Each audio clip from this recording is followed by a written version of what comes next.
gracias a todos. Para que nos sigan pidiendo el manual, varios pusieron ahí el link y también está colgado en la página de la AM, así que el link para acceder al manual base con todas sus monografías accesorias. Bueno, siguiendo con lo que les decía recién Erika, pasamos a los laboratorios con medidas de máxima contención.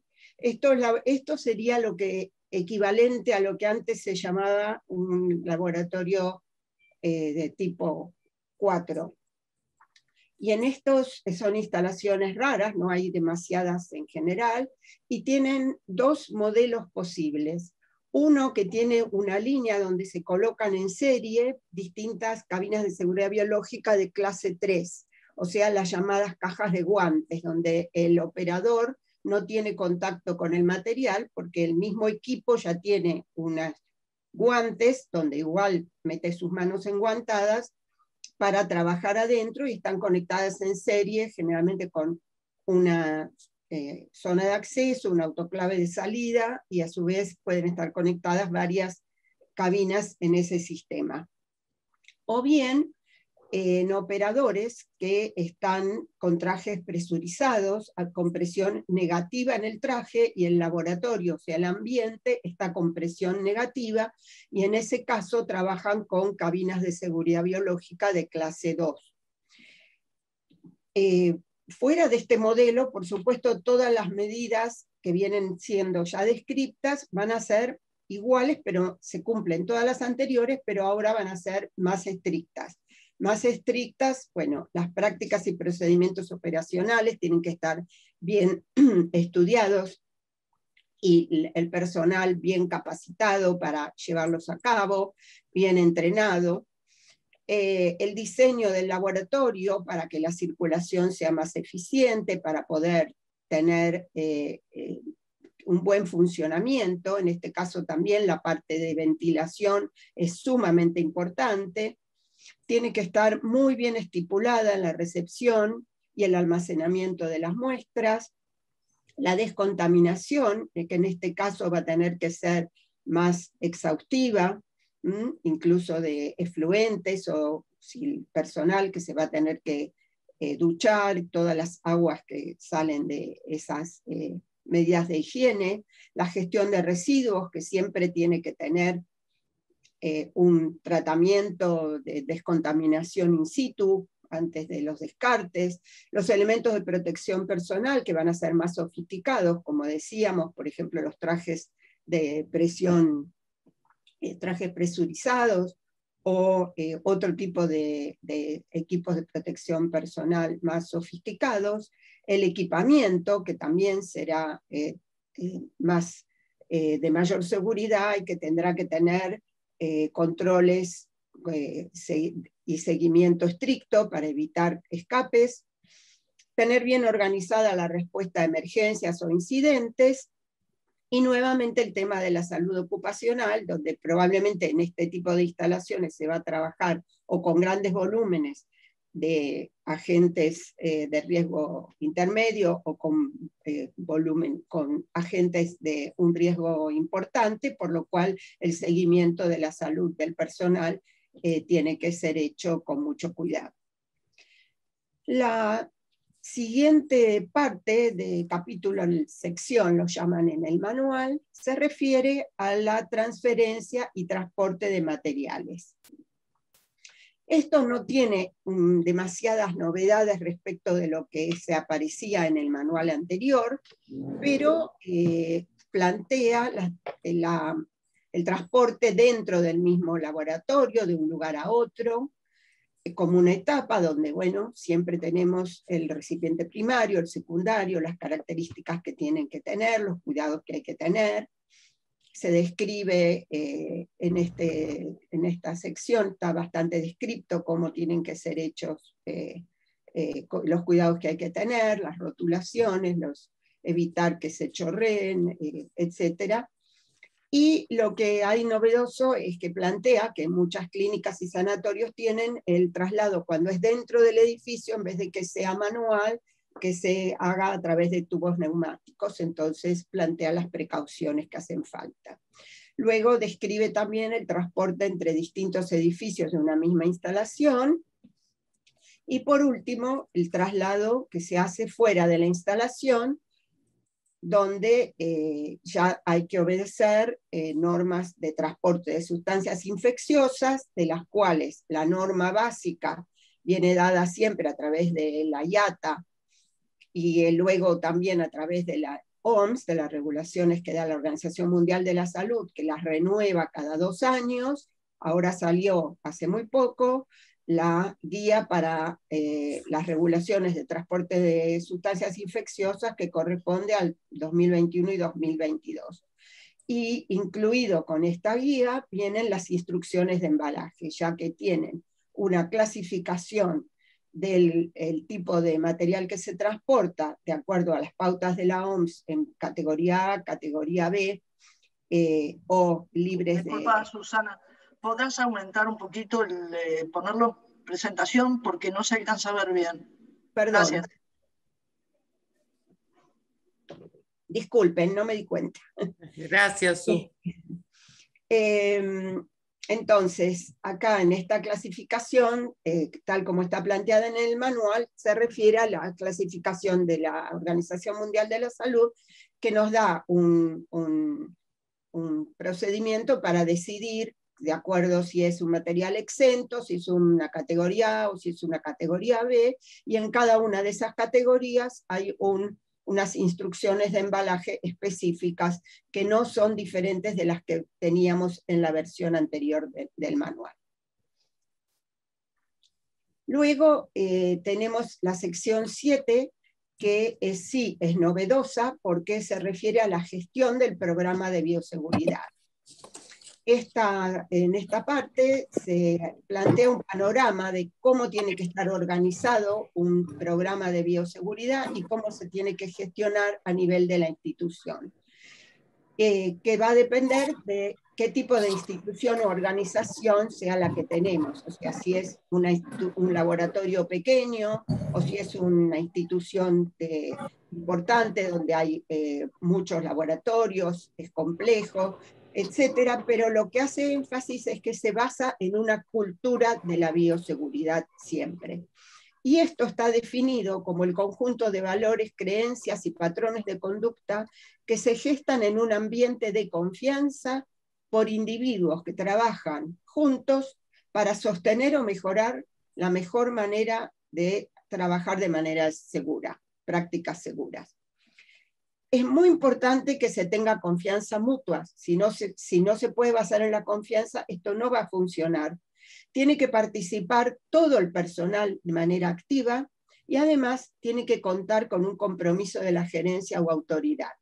Esto muchas veces es difícil porque a veces las autoridades tienen una postura formal donde, bueno, si hay un requerimiento formal por una reglamentación, tratan de cumplir con eso, pero no tienen un compromiso real con los aspectos de seguridad, en particular con los de bioseguridad.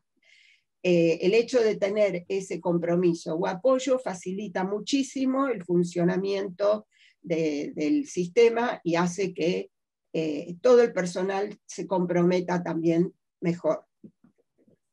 Y luego lo que hablan de que hay que tener una política de bioseguridad, esto ya es un documento donde se plantea el alcance, el propósito y los objetivos del programa de bioseguridad de la institución. Además, para el programa hay que tener a nivel de las personas una clara asignación de roles y responsabilidades. Y esto es a todos los niveles, o sea, a nivel de la gerencia o autoridad, a nivel del comité de bioseguridad. En este manual habla siempre de comité de bioseguridad y oficial de bioseguridad. Esto en nuestro medio no siempre son organizaciones que existen, pero es deseable que se vayan armando donde no existen. En ese caso será la persona responsable de los aspectos de seguridad del laboratorio o el jefe del laboratorio el que representa ese rol. Y el personal en general, todo el personal, a todos los niveles, el personal de apoyo, el personal que hace tareas administrativas, etc. Y después plantea con qué elementos se cuenta y se trabaja, y esto es, bueno, un manual de bioseguridad. Este manual no es el manual, este núcleo base que nos están dando ellos, sino un manual específico del laboratorio o de la institución, que se genera a partir de los procedimientos, de las pautas que tiene cada institución, cada laboratorio, de acuerdo al tipo de trabajo que hace y al material que manipula, que tiene como referencia o marco de referencia el manual de la OMS, pero, y todas las reglamentaciones que tenga el país, pero tiene que ser un manual específico propio. Luego, otro elemento es lo que se habló antes del análisis de riesgo, que como se dijo también, son procesos continuos, no es una cosa estática, porque se pueden modificar algunos de los elementos que se utilizan, o se modifican, por ejemplo, algún equipamiento. A veces no es que uno lo modifica, sino que deja de funcionar del mismo modo, o que entra otra persona y se distribuyen de distinta manera las tareas. Todo eso implica que hay que hacer reevaluaciones y modificaciones en un sistema parecido a los sistemas de gestión de calidad, que son de mejora continua.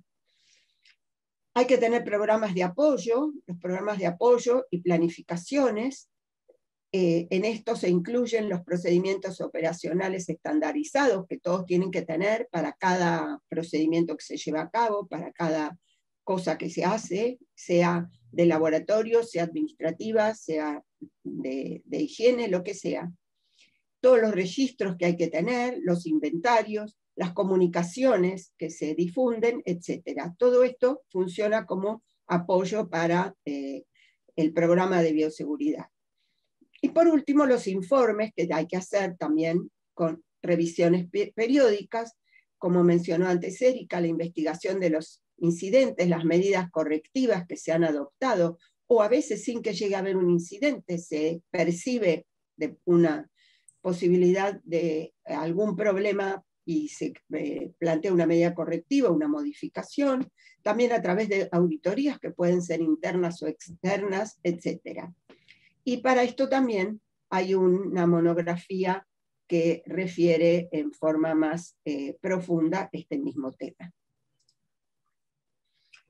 La sección 8 habla de la biocustodia del laboratorio. Si bien no llega a profundizar ampliamente, está un poco más amplio que lo que estaba desarrollado en la anterior edición.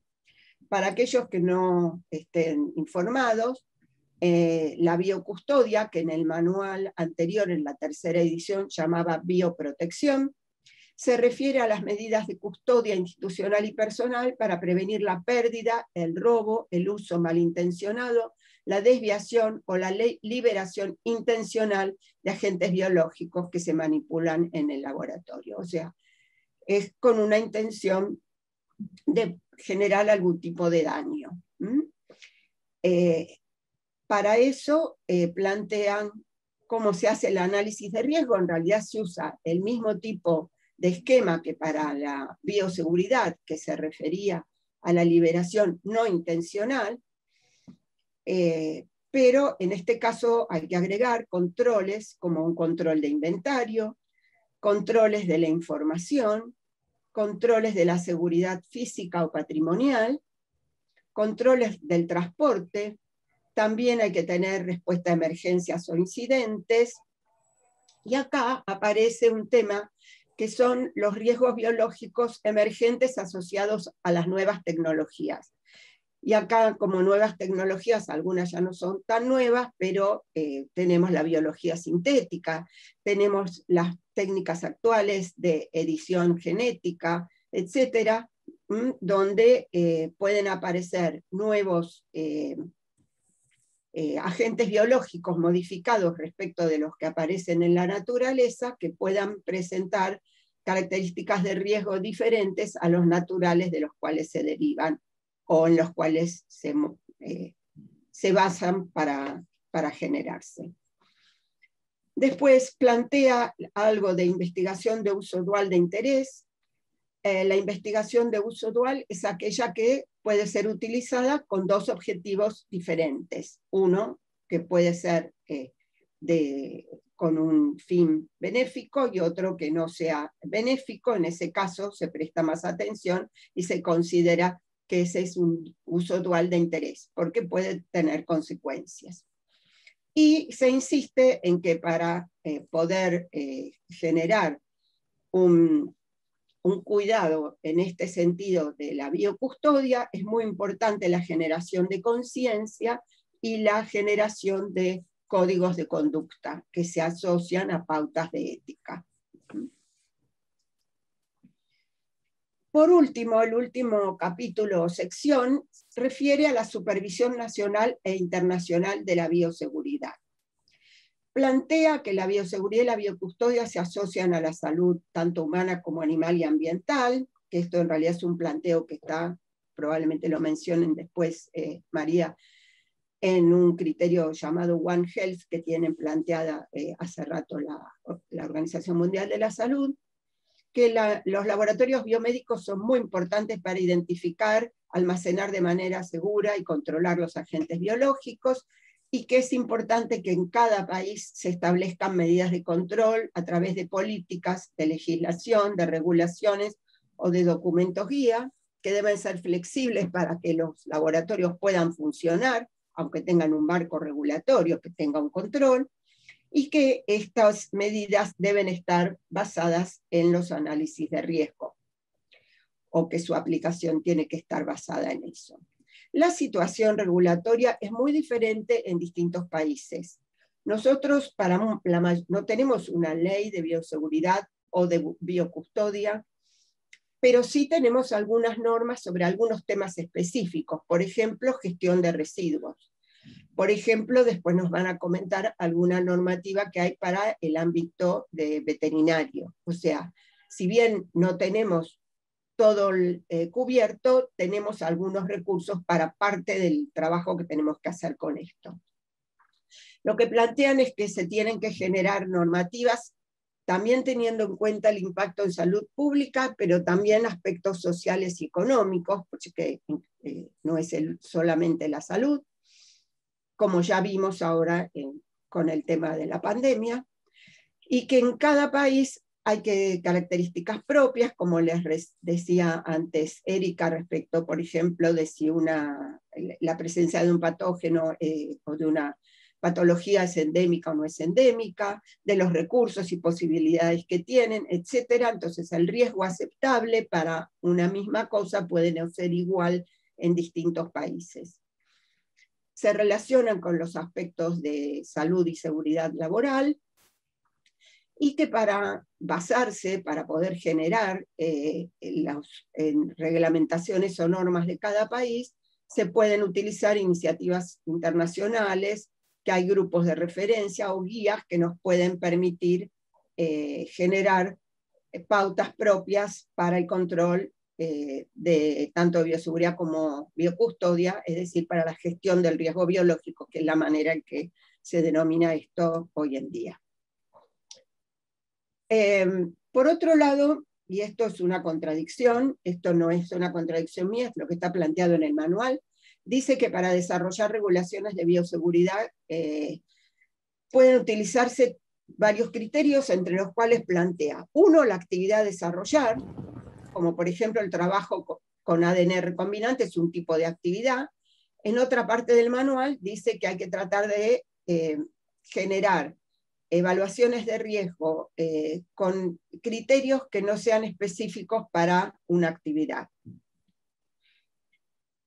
También que se puede utilizar una lista de agentes a los que se les aplica una determinada regulación. Para esto, por ejemplo, en Estados Unidos está una lista de agentes selectos, que son los de mayor riesgo para ser utilizados en áreas que involucradas en biocustodia.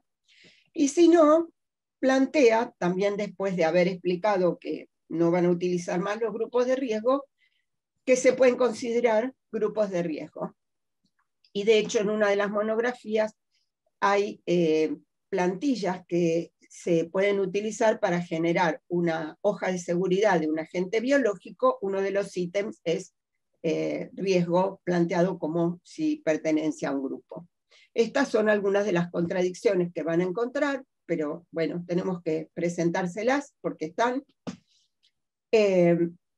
Todas estas normativas o regulaciones tienen que tener revisiones y actualizaciones periódicas para reflejar los avances en tecnología. Entonces, el manual entonces tiene su documento núcleo, que el documento manual básico, y estas 7 monografías, que muchas retoman temas que ya fueron explicados, como el diseño de laboratorio, pero está dado un poco más en profundidad, y la evaluación de riesgo, la gestión del programa de bioseguridad. Otras toman temas específicos, como algunos de equipamiento o de equipos de protección personal, que están mencionados más someramente, y acá están explicados un poco más a fondo cómo es la utilización, etcétera. Y tenemos algunos que no estaban ni antes, que no estaban contemplados. En todos hay un glosario al inicio de todos los archivos que especifican las palabras que se van a utilizar. Por supuesto, por el momento está solamente en inglés. Entonces, la idea es que el manual sea una guía y recurso para todos los responsables o profesionales de bioseguridad o que tengan que trabajar en condiciones de bioseguridad, para permitirles planificar, construir, poner en funcionamiento y mantener los laboratorios, que se pueda generar un programa de bioseguridad y biocustodia, que puedan hacer un análisis de riesgos, elegir las medidas de control y estrategias de mitigación, los elementos de protección que tienen que utilizar para llevar los riesgos a un nivel aceptable. Habla de descontaminación y gestión de residuos y plantea cómo resolver situaciones de brote epidemiológico. Y las monografías incluyen plantillas modelo, tablas, ejemplos que permiten ser utilizados para poder llevar a cabo la tarea del análisis de riesgo y la generación de pautas en el laboratorio, siempre enfatizando las buenas prácticas y procedimientos de microbiología. En el de diseño de laboratorios, la monografía, les voy a hablar cortito de un par de monografías. Ya se explicó cómo era en general, pero en este caso se considera el diseño para los 3 tipos de laboratorio, se incluye la planificación de la construcción o de la modificación, incluyendo análisis de costos.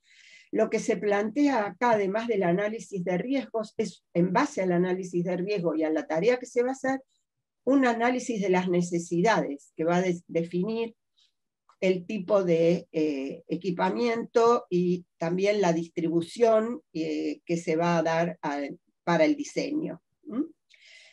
Se dan las pautas y los pasos de la construcción, pero también se explica el commissioning o puesta en servicio, la etapa donde se tiene que ir verificando cada equipamiento, cada lugar, para ver el funcionamiento del todo una vez que está terminada la construcción, pero antes de que se pueda arrancar a trabajar allí. Habla también de certificación y acreditación, de la operación y mantenimiento de la instalación, y también, que esto es algo que muchas veces no se tiene en cuenta, del decommissioning, o sea, de la salida de servicio, desmantelamiento, donde obviamente habiendo trabajado con agentes biológicos o equipamiento que pueden tener algún tipo de materiales sensibles, hay que hacer un desmantelamiento programado con cuidado para respetar también medidas de seguridad. Y el de preparación para brotes epidemiológicos y resiliencia explica las distintas etapas de la importancia de la preparación. Mucho de esto, cuando ustedes lo miren, lo van a identificar con la pandemia que estamos viviendo. Hay muchas cosas que en otro momento nos hubieran parecido muy ajenas, pero que realmente en este momento están más presentes.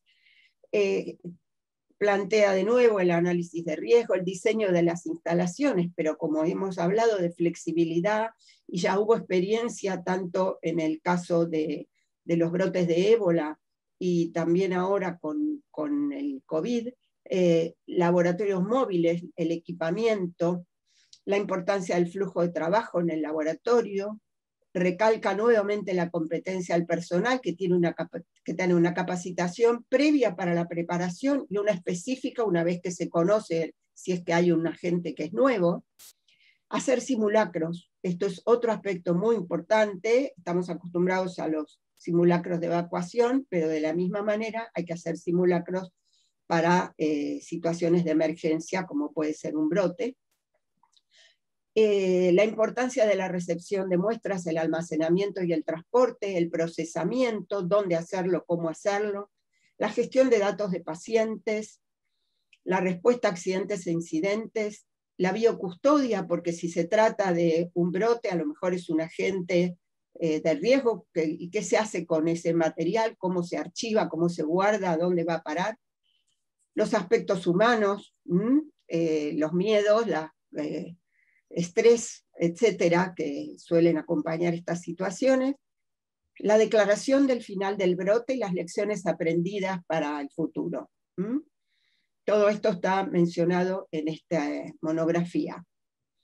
Bueno, finalmente mucho de esto ya fue dicho, que el enfoque actual es basado en el análisis de riesgo, que se considera más flexible, el criterio es de mejora continua, que se puede aplicar este criterio en situaciones de brote. Los desafíos que nos quedan son generar conciencia para promover el criterio del análisis de riesgo, la importancia de compartir información y experiencias y lecciones aprendidas, y el lograr para nosotros en particular, porque somos de los países que tenemos pocas normativas, tener normativas y tener mayor educación en estos temas para poder tener personal capacitado. Muchas gracias.